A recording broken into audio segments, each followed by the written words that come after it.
afternoon, everyone. I hope you can hear me. Um, I know there is a lot of sound coming from that side, so if there is any difficulty in hearing me, just let me know, shout out, wave your hand, I'll make corrections. Um, so my name is Tamojit. I think he has given a good introduction about myself, so I will not go deep in that. But yeah, I'm part of Kickstart for the last 3.5 years. How many people know Kickstart here? I mean, Kickstart is probably one of the known SaaS companies in Trivandrum.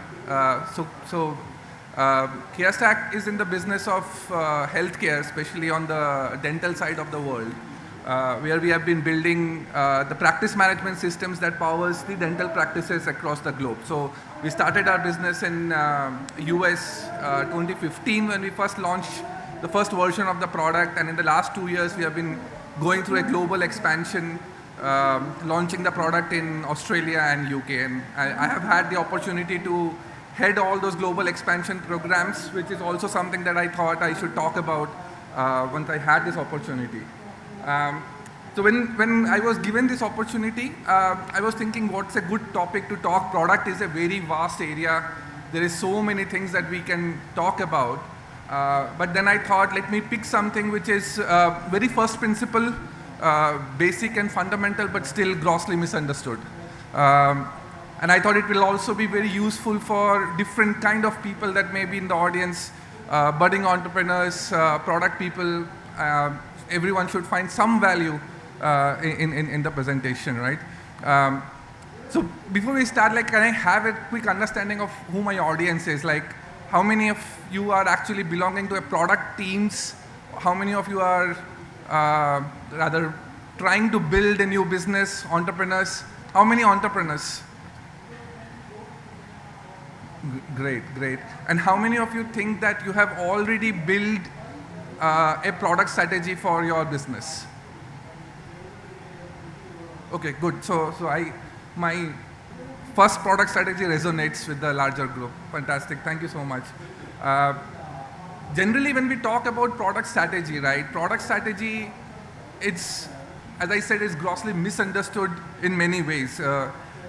We'll probably talk about what is not a product strategy first. So I come from a very technology and engineering background, was an engineer and technical architect for a good part of my career. So I'll go to my roots of test-driven development, TDD, and we'll start with what is not. And let's see what is not product strategy, and then we'll try to come back and resonate and reflect on what is a product strategy. So a lot of people generally think, and if I'm looking on that side and if I'm not audible, just let me know, okay? So a lot of people think a comprehensive, holistic roadmap is equivalent to a product strategy. I'm sorry, it's not, right? It is also not a means or a set of things that you do to acquire customer. Product strategy is always not synonymous to gaining growth. Growth and product strategy are two different things. It is also not about how you release, how you deliver, your infrastructure, your deployment. It is also not about your the last mile, how you reach the customers. And I think a probably large set of people believes that a product strategy is about the GTM and the sales strategy, the sales motion, different ways to make money. Again, product strategy is not that as well. And for a lot of startups, I think we don't have any here who kind of cross their 0 to 1 journey or have started planning their 1 to 10 journey. They believe that the strategy that will allow them to scale their operations to meet the larger demand and larger customer base is equivalent to a product strategy. Again, each of these things contribute to a product strategy, but independently they are not. And in my 18 years of building business, I was, before I joined Kickstart, I was 10 years running my own venture where I built some of the known products. I think all of you have used Sony Live, Airtel Wink movies. Those are all products that I built in my previous venture. So I've seen a lot of people misunderstand what product strategy is all about.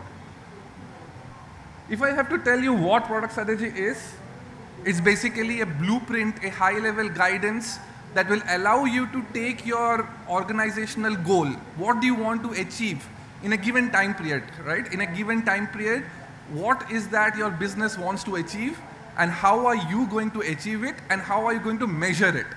So people coming from engineering background, electronics, all of you remember the closed loop systems, right? Where we put input, get output, and then we keep iterating until we get the output. A product strategy allows you to do that. You decide your input parameters.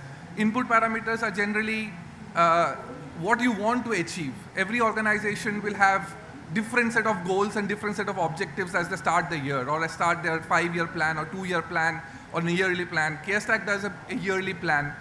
And at the start of the year, you will say that, okay, I want to grow my revenue at 60%. I want to acquire a new customer segment, or I want to expand into a new geography. These are generally an organizational goal. Now, how do you achieve it? How do you measure what you have achieved against your goals? That is what product strategy is all about. So if you look at this, right, you have organizational goals, and you have the final delivery and execution. I should have put a closed loop line into it. I did not, I forgot. It clicked me when I was speaking about it. But then your mission statement, what are your financial goals, what kind of new product initiatives, product lines that you want to launch in this particular time period, let's say a year for convenience.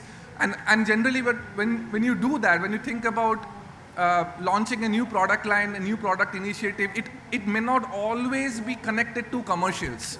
Sometimes you launch a product just because you think that is going to be an adjacent product that will help your primary product or your core product grow. Or you are launching a new product because you think that the market for this product will be very ripe in next 2 years, but you wanted an early advantage. You will still go and do that without actually linking it to a commercial goal, right? Everything that we do is not linked to a financial goal. So to be able to clearly define in this given time period, what is my financial goal? What are the new product initiatives that I want to do? And what are new customer segments I want to take, right? And then devising a strategy that will help you deliver and execute. So that includes, at a very high level, few components that we talk about, when we talk from the context of product strategy. Product roadmap, absolutely. It's probably one document that defines what are you going to achieve and how are you going to measure what you have achieved. Addressable market. I think not a lot of people understand that understanding your market, understanding your customer segment is not just a function of your go-to motion. It's equally important for the product to understand deeply to whom are you going to serve in that particular time period. I mean, of course, before we start building a product, we of course have a TAM, true TAM, different ways to understand our addressable market. But in a given time period for a particular product strategy, how are we going to realize our true goals vis-a-vis a particular customer segment, vis-a-vis a particular addressable market? How are you going to position that product? Now, I talked about a new product offering that we might be able to bring out, or even the core product, you might want to change the positioning in that particular year because you are trying to target a different customer segment, right? Now, as you change customer segments, your positioning may also have to evolve without sometimes compromising on your existing positioning, sometimes coexisting or completely re-evaluating your positioning. And then at the end, what is that investment that you need to do to achieve that particular strategy? So before I think, so what I'll do is in this particular presentation, I will take the first two, which I think are the two most important aspects of building your first product strategy, is to understand how to build a roadmap. And again, these are all topics which can be very academic because there is so much content that is available in the public domain. So we'll not try to be academic. We'll more talk from my experiences, my learnings, the mistakes that I have done, the failures that I have had. And I'm probably going to talk more from my failures and the learnings than the general content that is available in the internet. So we'll take roadmap and market and we'll probably dig deep into it. And then we'll see how much time that is left for us to probably go into positioning and capacity planning. So, I mean, I know all of you who raised their hands uh, as entrepreneur background entrepreneurs, all of you have all of you launched your product? How many of you are in the process of launching a product, or is a pre-launch period? Okay. Uh, for all of you, all of you have a roadmap. Do you have a roadmap, or are you just working towards an MVP right now? Do you have a defined MVP?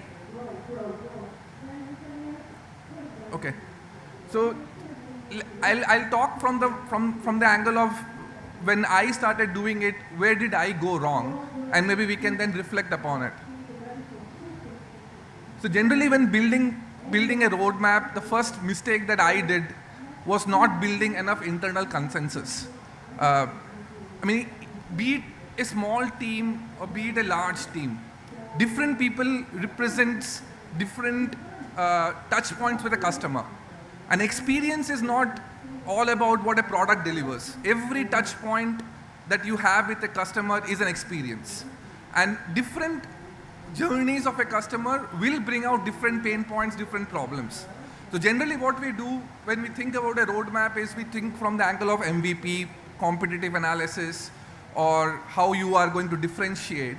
And we do that based on our understanding of what the customer needs. As you grow your sales, your customer success, you will start building different functions, and they will have very unique sense of where the customer is feeling that pain, right? Being able to create that consensus, making everyone a stakeholder in that product roadmap is probably the most important thing. Otherwise, my failure was when I built the roadmap, say in 2022, I did not understand, or I was so growth focused, I completely ignored the smaller pain points that customer talks about. And they are talking this to the customer success, to the sales, to the people, to the support. And I was trying to be a differentiator. I was trying to be because CareStack was still probably new in the whole game, fighting the incumbents who are like 20 years, 30 years in this market. And I was desperately trying to build features that will create such a differentiation from a tech standpoint that we will be by far the best product. But in the pursuit of being the best product, I ignored the very ground level sentiments which my team was telling me, but I thought that I know better, right? So building that consensus is very, very, very important.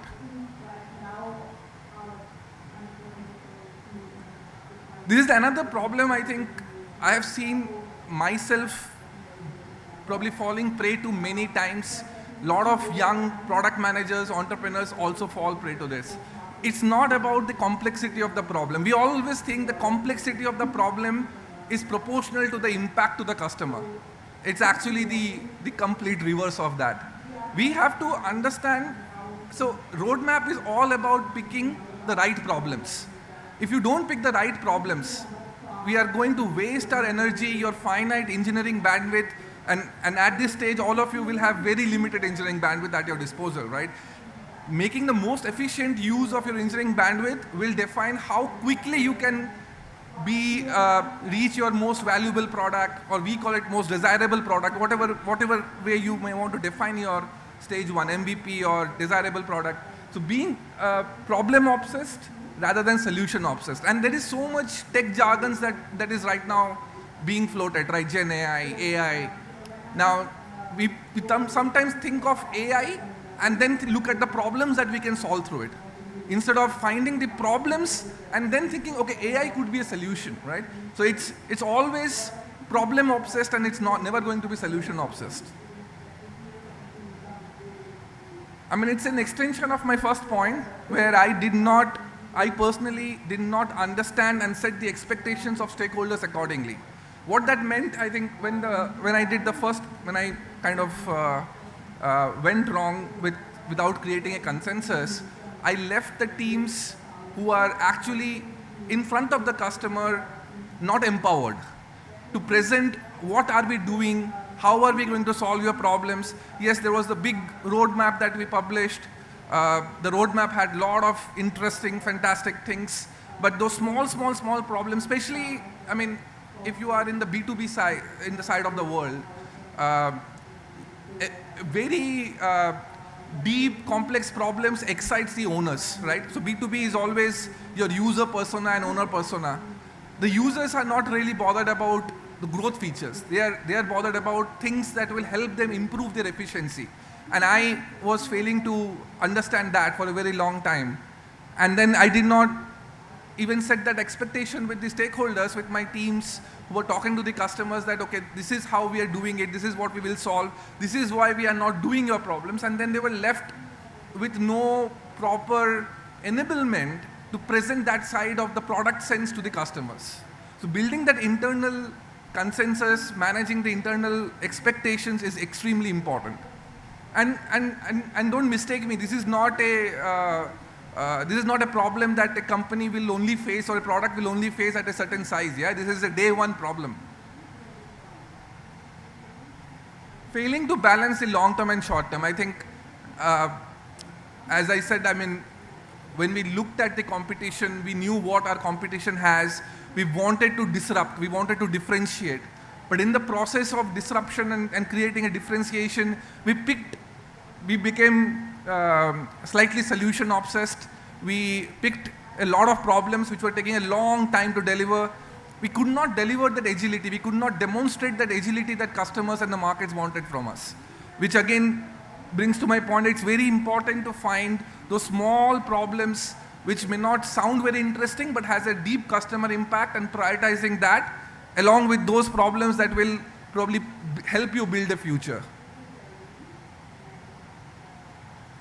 And at the end of it, I think all product teams, all product functions fails to create a framework that will help them measure customer impact. Again, it is not about delivering features, it is not about delivering solutions, it's always about delivering value. But when you deliver value, or you in your mind, we in our minds hypothesize that, okay, this is how we are delivering value, if you have not created a closed loop system to understand, measure, how are you going to measure your impact, you will keep on assuming that you know what your customer needs. I think that's one assumption that everyone should prevent from making, that you know what your customer needs. It's always ear on the ground, keep listening to your customers, keep talking to your customers. Don't make that assumption that I have done enough market research, I have read enough, I know enough to know what my customer needs. And at the end, I think when we build our roadmaps, at times we don't really think from the angle of monetization and growth. Not being able to link your roadmap, your items to actual measurable revenue growth could also be something that will lead to your failure of your roadmap. So these are the things that I think I have personally gone wrong. I have seen a lot of smart people going wrong, course correcting, iterating, getting it right. Now, of course, once you consider all of this, you will probably build a good backlog. You know what you need to deliver to the customer. But then we all are living in a world where engineering bandwidth is only so much, right? And the investment that we make on engineering has to be balanced with the investment that you will make on your GTM side. So it's not about invest, and then build a product and hope that it becomes successful. So you have to constantly take your product to the market. That means that you have to be very efficient in your engineering spend. So how do you prioritize? And there are so many different frameworks, Moscow, RISE, PRICE. But I tend to use something different, which is very close to my heart, and something that I have figured works best for me and my teams, is to probably look at every feature from the angle of where the impact is getting delivered. So when you think about a product strategy, let me take a step back. Let me talk about what did I do when we in CareStack in 2022. So in 2022, 2023 October, we met in our headquarters in Orlando, Florida. We decided that, okay, so CareStack, as I said, is one of the leaders in the cloud dental practice management system. 7 years after operations, we figured that we have all our customers, or 90% of the customers, comes from a particular segment, and we felt that we have done enough in that customer segment. we have achieved a market fitment for that segment, and we will go and build the product for a different segment, which is more on the specialty side. So our bread and butter was the general dentistry, general practitioners with a size of 1 to 5 locations or 1 to 5 chain of practices. And we thought that it's a time for us to go big, hit enterprises, go for those groups which are like 100, 150, 200 practices, enterprise mode, large hospital chains, large dentistry hospital chains, right? So we met and we built a roadmap, or rather build a strategy or discussed a strategy that will enable us to hit that customer segment. From the lead generation standpoint, from a positioning standpoint, from a marketing standpoint, how will we pivot our sales strategy and what the product has to do, because product was not ready to cater to that kind of a customer segment. We met in October, we kind of decided, okay, this is what we are right now making in terms of our ARR from this segment. We'll target something else from the new segment, we'll nurture, we'll create a brand of our own to hit that particular market segment. We worked on that from October to December, January, and something else happened in January 2024. So we started seeing a lot of customers churning out. Something that we thought that is our bread and butter, and we have really mastered, and we know what this particular segment needs. We started seeing leakages. So we had to really go back and think, okay, why is that happening? Just 3 months back, 4 months back, data showed us that, okay, we have won this segment, it's time for us to go and win a new customer segment, but suddenly there is churns happening. So what we realized was that in the 7 years of our journey, while we were able to claim a very strong coverage across functional modules, we have probably not done justice to the fine element of experiences. And that has now started bubbling up, reflecting on how our customers perceived CareStack, and there were churns happening. So in the month of January, I think we had to pivot the whole work that we did in the last 4 months. We said we cannot go and look at a new customer segment if we are not able to claim that we have true market fitment in the segment that we thought that we have won. So a strategy can change for various reasons. Like if you look at the strategy one that we had for 2024, that we made in October 23, was all about a different customer segment, a different market positioning, a different audience.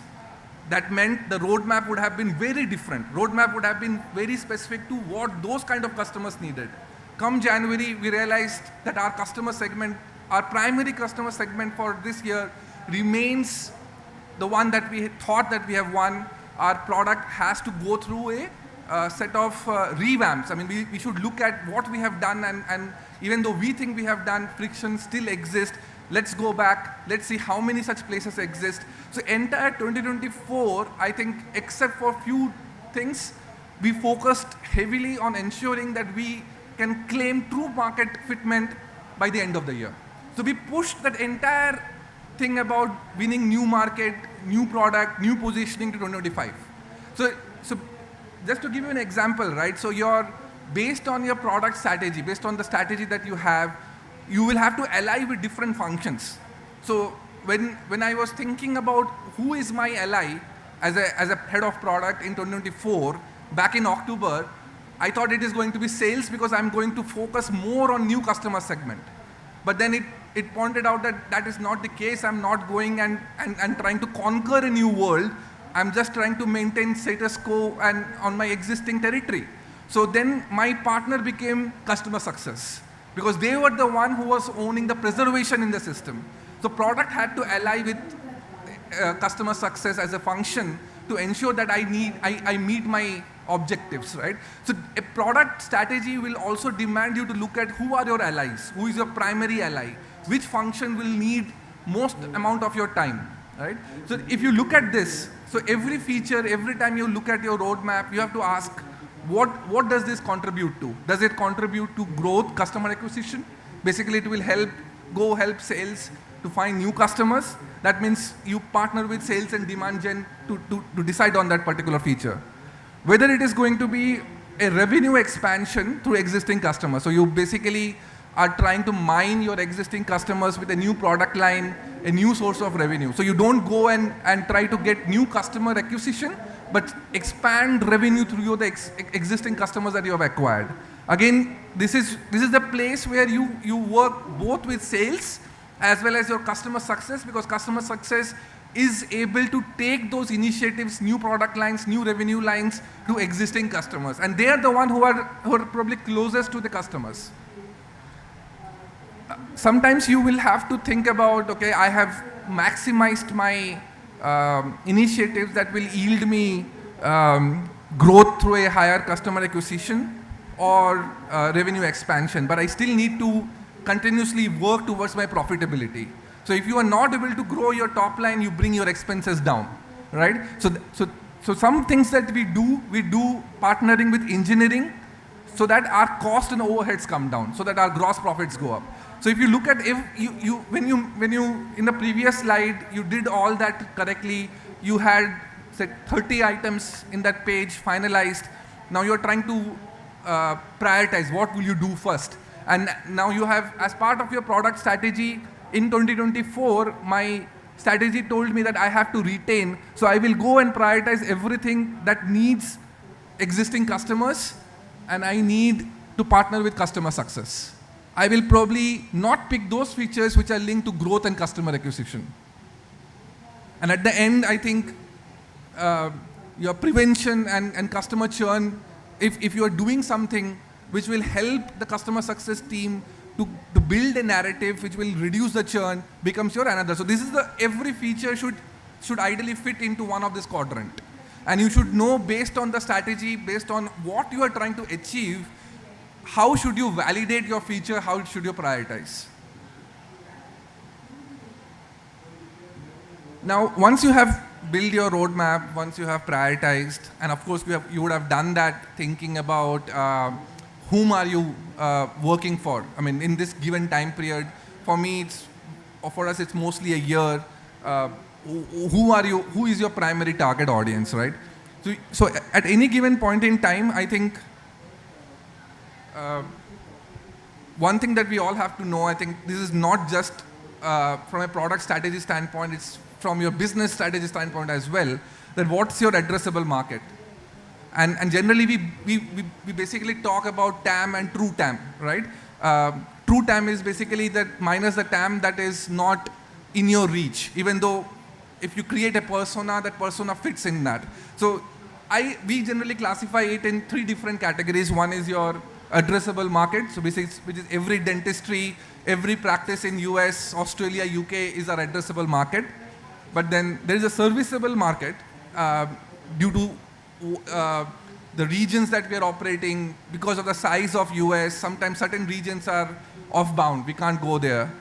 So you have to know exactly what is your available market, define that available market very clearly, and in that available market, you should know what is your obtainable market. So giving you an example of obtainable market, in a lot of states in US, you have this, the dental practices are managed and operated by government. And when they're operated by government, they put certain prerequisites which are hard to beat. So we generally don't go for them. So even though we are probably number 1 player in the cloud in, say, Chicago, we know that the government-run community health centers are not obtainable. We will not be able to obtain that. So it's very important to understand what is your market, what is your serviceable market, and what is your obtainable market. And this you have to think from the angle of your product strategy. So what are you trying to achieve? What is your strategy is directed towards which community or which category or which segment of your customers? So of course, I mean, when you start thinking about your strategy, when you start building your the first product strategy and you have built your roadmap, you start validating your roadmap with a deep understanding of the customer segments that you have. I mean, KStack, again, we have probably 3 different customer segments, and I'll probably try to explain this more through the kind of examples that we have in front of us. So we have these general practitioners, we have the specialties. Specialties basically are your oral surgeons, orthodontics, endodontics. This basically is a different segment altogether. They have a very different way of running their dentistry, right? And then you have this large enterprise groups, which looks at your business more like a corporate. So knowing where your strength lies and how are you going to work on that strength as part of that strategy is what would demand you to have a deep customer understanding. You should know that, okay, which is, so once you have built your roadmap, you know that you have to know this roadmap is to win a particular customer segment. It is for a particular kind of customer. Of course, again, I think this is more of a repetitive point, but then as you develop a deep understanding of each of your customer segment, you have to understand the very specific pain points. Again, these specific pain points ultimately translates into your roadmap. Your roadmap cannot be same across different segments. And I think this is the most important point. This is where we faltered in 2023 October, where we thought that product market fit is something that we can broadly define. It is not a function of growth. It is not a function of your market share. It is a function of how much have you been able to dominate a particular segment. And once you have established that with certain degree of confidence is when you should then pivot or change your strategy to win a new segment. Again, once you have decided as part of your broader global strategy of what's the segments that you want to address in a given time period, your roadmap should facilitate, your roadmap should get validated against that.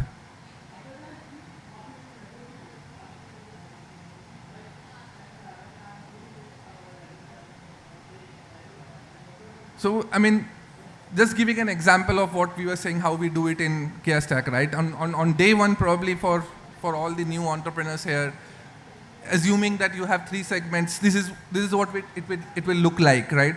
And generally, the mentality is to probably build features that will allow you to go and hit everyone. So you will probably feel that you should go and hit this area, which is probably the mistake that we should not do. We should not try to go and hit everyone, try to find the overlap, and then build a roadmap. That's a recipe for failure. We shouldn't do that. We should first focus on a particular segment. In the process, you will eventually start building those overlaps with other customer segments, and that will allow you to at least go and start having those conversations, which will allow you to build a mental model of what that particular customer segment needs. Like, it may not be so distinct. The Venn diagram can have a very higher degree of overlapping. It will differ from one market to another, one industry to another. But understanding this diagram, this Venn diagram of all your segments is very, very important.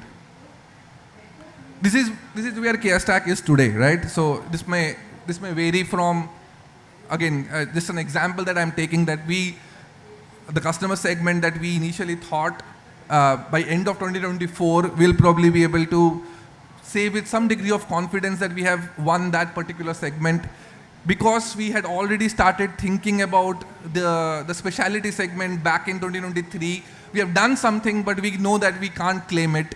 So our sales strategy, our GTM strategy, everyone understands this limitation.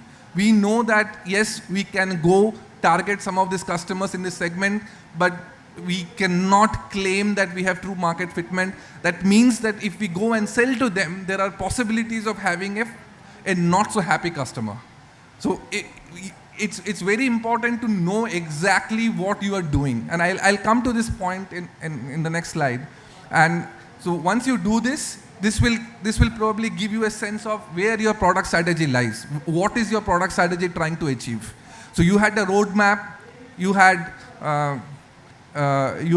understood your customer segments very deeply, you have figured what is needed for each of those segments, and then you have started validating your roadmap against those segments. Now, if you initially thought, if you go back to my first slide where we said that organizational goal is the input to the strategy, right? The strategy framework will take your organizational goal as an input. And if winning customer segment 2 or rather customer segment 3 is not part of your organizational goal, your product strategy should clearly say that those features are not coming into your roadmap. It's not about trying to do everything under the roof of the world, right? We cannot do everything. We have to stay extremely focused. We should know, because if you do that, your sales will not be able to take it. Your positioning will not support that feature. Your feature will lie dormant in the product without any takers, because neither your lead generation engine is actually taking it to the external world, nor your sales is able to explain it, nor your customer success is able to push it for adoption.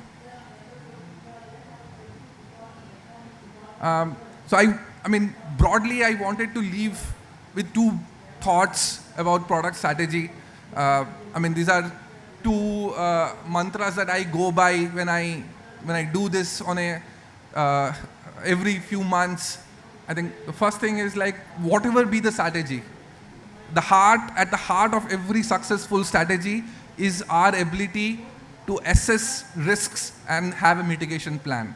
The one thing is for sure, I think, with every product strategy, business strategy, whatever may you call it, the Pareto's law will come into effect. It will be proven right. If there is something that can go wrong, it will go wrong. And I think that is the basic assumption. So all of us, right, all of us who are trying to build a strategy should actually be able to create this simulation in our minds where we create all these different variables of possible things that can impact and stress test it. I mean, if we cannot always build and then stress test it. Our ability to simulate these possible variables and doing a stress testing on top of that will allow us to discover potential failure points and start working towards that from your day 1 or from day 0 or day -1. That even if you have concluded that this is the right strategy for you, for your product in this given time period, it still is extremely vulnerable to these points which are inevitable. But so you go with your strategy knowing that it can fail. Failure can come from these different angles. What are you going to do about it? What are you going to do about those particular points where you can see failure? And the second thing is that, I mean, building these strategies is never easy. It's never black and white. It's absolutely gray. It's gray to the core, right? It's very hard to take certain decisions. You don't know. You don't know whether you should take that decision, whether you should not take that decision.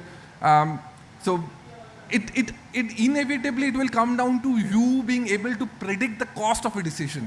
I mean, every product strategy will demand you to take decisions where your conviction is, say, 70%, 60%. It's never going to be a case where you're 100% convinced, you 100% know this is going to work out, and then you build a strategy. I mean, you need to have some kind of a crystal ball probably to do that, right? So it's fairly obvious that we will be forced to take decisions where we are not 100% convinced. 60% is probably the max, 70% is the max that you will be able to give to yourself to take those decisions. But what is important is for us to know that every decision has a cost, and we will have to pay for that cost as long as we know when and how that cost will come on us. It's about, again, I mean, once you do that risk assessment, it will also give you a flavor of knowing how you will probably pay for that. I mean, everything that we do, every decision we take has a cost associated with it. I mean, over the last few years, I have come to this conclusion that there are probably no right or wrong decision. I mean, of course, all of us are smart enough not to take absurd decisions, but there is no right or wrong decision. Either it is a well-timed decision or is an ill-timed decision. Time is what actually gives legitimacy to a decision. A decision that I should have taken today, I don't take it today, I take it tomorrow. It may just look like as bad a decision as good it would appear if I take it today. Time is the only thing that legitimizes a decision. So there are no good or bad decisions. It's either well-timed decisions or whether it's ill-timed decisions. I will leave all of you with that thought, open to questions. I think I finished before time, but yeah, open to questions.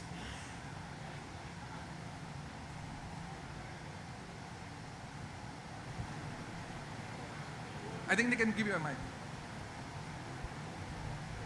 Yeah, my name is Sijo Paul. I'm building a product on a very early stage.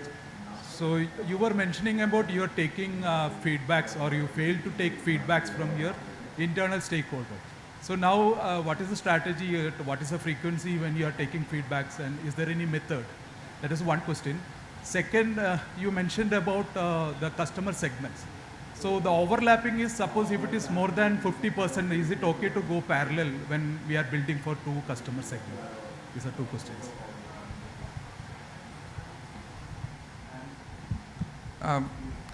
So the first question was, what are we doing right now, right? So when we started this year, or when I started planning for next year, I think generally by September is when we start preparing for the next year. So when for 2025, what I did was, or what I mean, in last year as well, we probably did better than what we did earlier by involving all the customer-facing teams, the customer success teams, and this was a mature team in US, not so mature teams in the new markets that we launched, but we ensured that we take them and then we start working on the roadmap together. And every time we had it, we went into some kind of a sprint planning or release planning. We ensured that their voices is getting heard. But then, even then, I think what I realized is the input from them was mostly about what they feel. The ownership or the accountability was not shared, right? So we wanted to make the accountability of the roadmap being successful shared between different teams. Again, I think there is a misconception that the product functions or the product head owns the product roadmap. I don't think the product owns a roadmap. It's a facilitator. It facilitates a roadmap. It will ensure that different stakeholders are brought in. So this year what we did, so I kind of created two roadmaps. One I called a tactical roadmap, and one we called a strategic roadmap. The strategic roadmap was all that I wanted to do, or we wanted to do from a more strategic differentiation, new segment standpoint. And then I opened the entire tactical roadmap for my customer success teams to let them prioritize. Product will not, or my team will not prioritize. You decide what you think needs to be done. Again, it goes back to the stakeholder management, short-term, long-term balance. So while I was focusing more on, or the product was focusing more on the strategic roadmap, the team all the customer-facing leaders came together. I just created the backlog and I said, you decide what you think has to be done. No. Yeah, it's okay. I was asking, you said about sprint level, so will you take feedback on a sprint level, or is it like on a quarterly meeting you get all feedbacks, and to some extent it is okay, but you can use my... So it's generally a yearly thing. So, but when it comes to tactical roadmap, strategic roadmap is still a year thing. So I'm building the strategic roadmap based on the organizational goals that has been set for 2025, where I think it's going to be more about turning the whole Kia stack from a product engine to a sales engine. So that's broadly the theme. So the focus is going to be heavily on how we position ourselves for the enterprises and for the new customer segments. Product will have to play a role, and I will take care of that. But for the tactical roadmap, I'm doing a 6-monthly roadmap, because for them also it's a moving target. Every customer will come in, they will ask for different things, and they also, I mean, the customer-facing teams will go so much. I mean, their obsession for the customers will define how successful that tactical roadmap is. And they would want us to do everything under the sun, right? Everything that customer will speak, a wish becomes a requirement. But then for me to educate them that, okay, everything that the customer says cannot be a requirement, especially in a SaaS product, that also took me almost 1 year to explain to them, right? So it's a process. I mean, at different stages of maturity, different things happen. In the newer markets, what I'm doing is, so since I have the opportunity to build the operations team, the customer success, the onboarding team in the new markets from scratch. So I'm building those teams as an extension of the product. So the product anchor is also owning the responsibility of customer success, so that the preservation and growth are given equal importance when we look at a feature or we look at a roadmap. Sorry, there was one more question that you had asked. Can you repeat that question for me one more time? It was regarding that customer segment. So you were mentioning focus on a single customer segment. So let's take an example of what we are doing in the new markets. I mean, because that is a scenario which is probably more closer to all of you. So we launched our product in Australia and UK last January. So it's roughly a year. We have acquired 50, 60 customers who are right now on KStack in both these markets, where the contracts we have signed is in the order of like 150, 200 practices. But even in those places, I mean, we have so much knowledge and understanding of the whole dentistry from the experience in US. We are not going and targeting every segment. The product is already there. I mean, the product already exists to serve these segments, courtesy US operations. But then the focus of it, so when you start a new sales org, right, the sales org is limited by its ability to go and reach everyone. Same is the case with your lead generation engine as well. So even though the product can go and meet everyone's requirement, it's your sales teams and your lead gen's ability to actually do justice to all those segments which should be used for answering a question. In our case, we know that even though we have all the muscle power, the product to go and sell to everyone, if we open it up for everyone, the sales won't be able to do justice to it. And we don't want to onboard a customer if we are not confident of taking them to into a growth journey. Hi, this is Anup. We have a product in its very early stage. So I just want to ask a couple of things around pricing, right? You mentioned different segments and your ability to prioritize, on a specific segment, right? How have you found out what is the price at which you're going to offer it to that segment? Have you also set in place differential pricing? Because even within the segments, there'll be people with different levels of appetite. So how have you gone about it, and how effective has it been, and how do you correct it? Okay. So, I mean, at KStack, we have this thumb rule that when it comes to pricing, we'll never fight the race to the bottom. We'll always put a premium pricing, and we'll always offer a premium product, right? So, before I come to your differential pricing for different segments, the one problem that we had, I mean, say when people look at pricing, right? Pricing is a function of a sales explaining the rationale behind the pricing.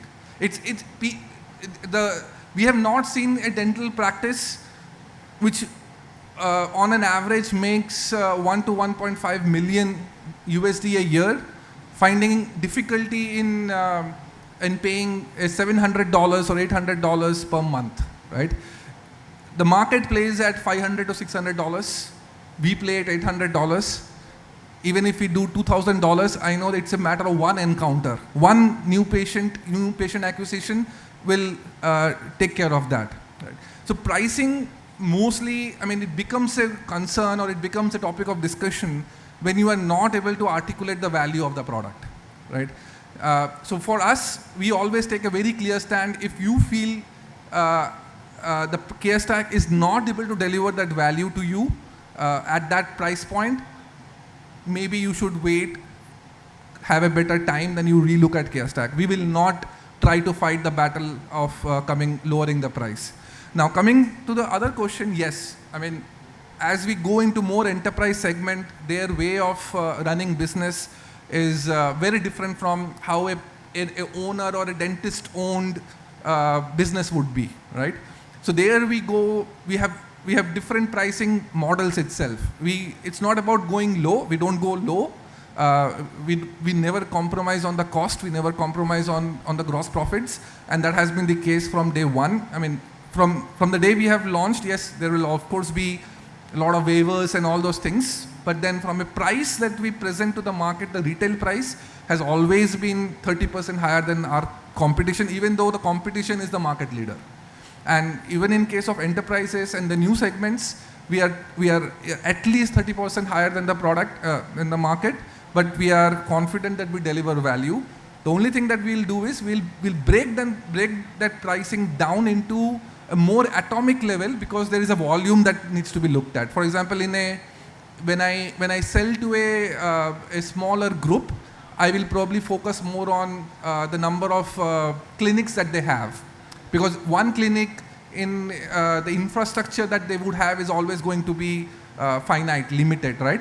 But in enterprises, it's very hard to define. So I will probably go and bill them for the number of chairs that they have. So even if you have one location, one practice, an enterprise can have 20 chairs there in a typical hospital setup. So we'll tweak the variables of pricing, but we'll still go for that premium pricing. That's our bottom line when it comes to pricing. Did I answer your question? Hey, this is Sabir, Director of Leader Group India. So I have one question. When we develop a new product, I think we should do in two phases. First, we need to show, as you said, the muscles. I mean, we have to show the capability of our product. Then be specific on our customer or our industry, get the feedback from our internal stakeholders, and do certain tailor-made things to fit for that industry or to that domain. Otherwise, I think we will lose the heart of our product. Correct me if my understanding is wrong. No, your understanding is right, but then say there are risks in developing a product and then trying to go and validate it. I mean, the day you start the product, I mean, even if it's a very early stage product, it's a day one of your product business, you still should have absolute clarity on what is the problem that you are solving and what is the impact of that problem. I mean, it doesn't matter what the pricing is, right? It's if the pain that exists in that particular segment or industry or whatever that you are building, if that pain justifies additional spend, you should know that you have a product to sell. And then you can innovate around it. I mean, it's not, I mean, in a B2B segment especially, innovation is not so much. It's all about building a more efficient product, something that will improve the productivity of the staff, because staff is at the center of all B2B or business operations. So when you look at a particular product, it's not always telling them that, okay, this is how you grow, but this is also how you become more efficient, right? So knowing those problems, establishing that pain, and knowing that there is enough pain for you to play with is probably step one, and then you build and then you go and validate. Thank you. You can connect with me outside. I'll be here for some more time. If you have any questions, I would love to have a chat. Thank you. You have been a great audience. Thanks for the great questions. Thank you.